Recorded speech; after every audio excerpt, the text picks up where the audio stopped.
Thank you. Let me say that it's a great pleasure to be back in Brussels and join High Representative and Vice President Kaya Kallas for the first strategic dialogue between India and the European Union. I believe we had a very open and productive meeting today. It is still continuing. We'll go back to our discussions after this. And we had touched on defense and security, on maritime security, on cyber, on space, as you heard from the High Representative. My meeting was preceded by a call on President von der Leyen this morning. I will also be meeting with Commissioners Šefčovič, Sikela, and Kubilius during my stay, and I hope to interact with President Metsola and members of the European Parliament also during this visit. Now, my visit to Brussels is taking place 3 months after that of the EU College of Commissioners to India. Even in that time, it is apparent that the world order was in the midst of a profound change. These trends have intensified in many ways. We have, without doubt, entered an era of multipolarity and strategic autonomy. As two important poles of that emerging reality, there is a powerful case for India and European Union to forge deeper ties. Working towards that goal requires intensified cooperation in many domains, which is the reason why we are meeting. At its core is a strong political and strategic rapport that is built on both our countries being both our entities, European Union and India, being political democracies, market economies, and pluralistic societies. Naturally, how we look at the world and its challenges are shaped by history, geography, development levels, and experience. There will be situations when our perspectives may not be entirely identical. That is understandable. But what is important is that we expand common ground and understanding and enhance levels of trust. So the High Representative and I exchange views on the global order. We will be discussing in the coming session the situation, of course, in Europe.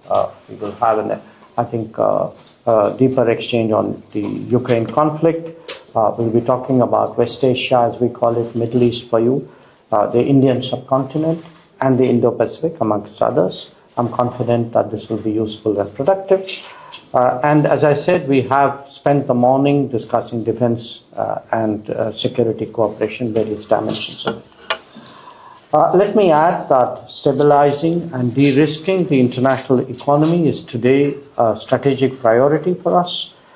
This has many dimensions, including building more resilient and reliable supply chains, as well as increasing trust and transparency in digital interactions, creating stronger economic and technology partnerships between major players. We believe has acquired even greater value.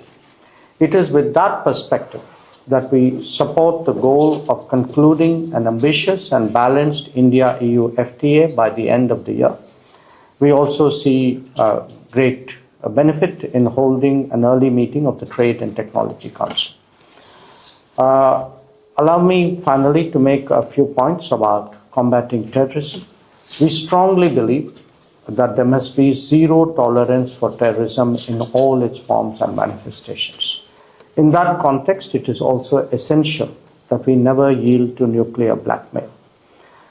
This is a shared and interconnected challenge for the global community, and it is imperative that there is strong international cooperation and understanding on the matter. So finally, let me conclude by thanking High Representative Kallas for her welcome, for her hospitality today, and I look forward to continuing our dialogue. Please specify the media you are about and Thank you very much. I have two questions. The first for you both, did you discuss any diverging approaches to Russia, and did you come to conclusions on the matter? And the second is for the High Representative specifically, are there any details you could share about the proposal for the 18th sanctions package? And will it be a binding package as was discussed a bit earlier? Thank you. Thank you. We will discuss the security situation further when it comes to the security situation in Europe as well as also in the Pacific.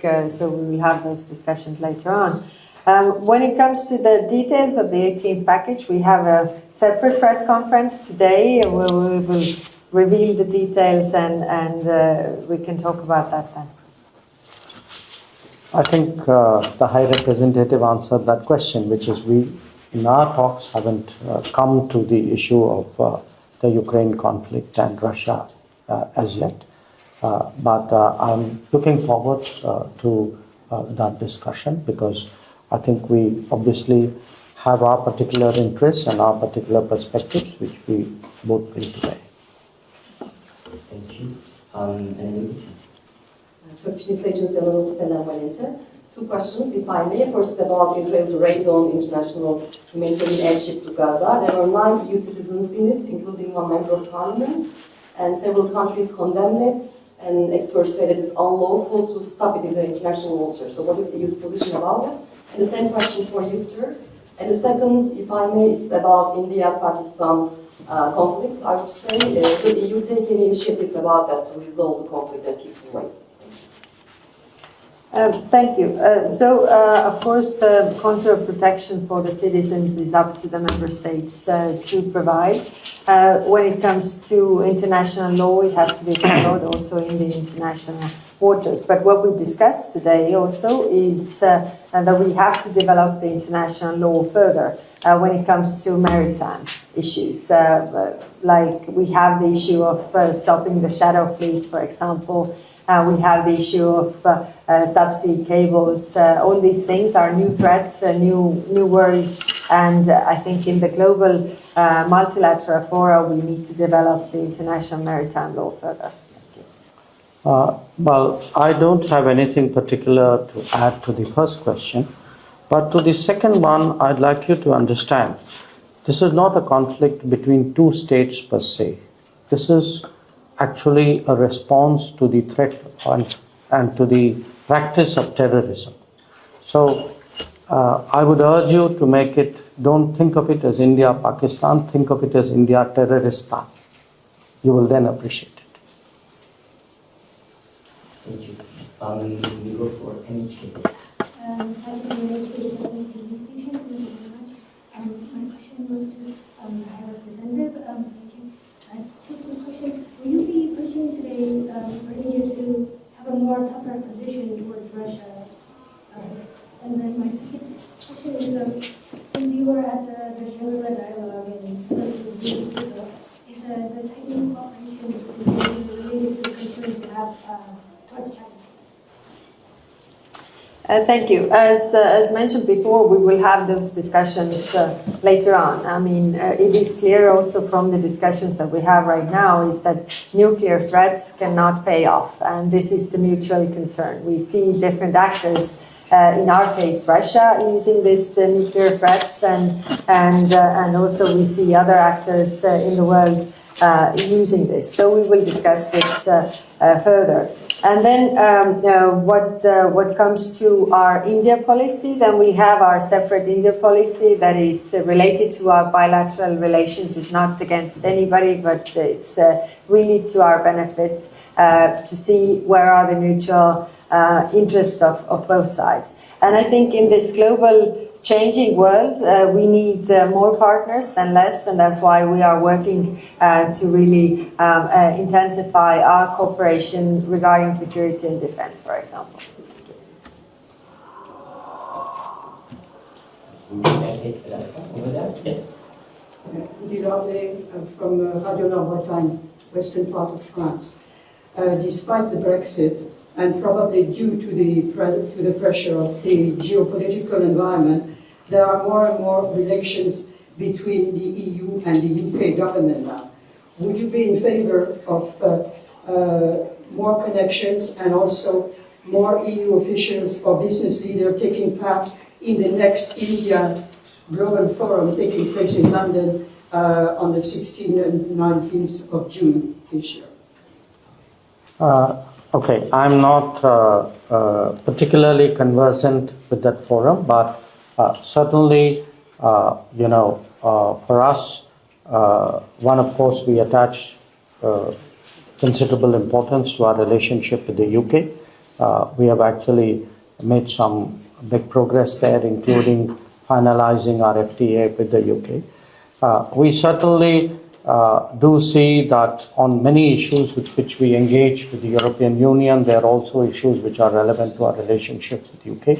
So I think dealing or engaging them both in tandem does make sense to me.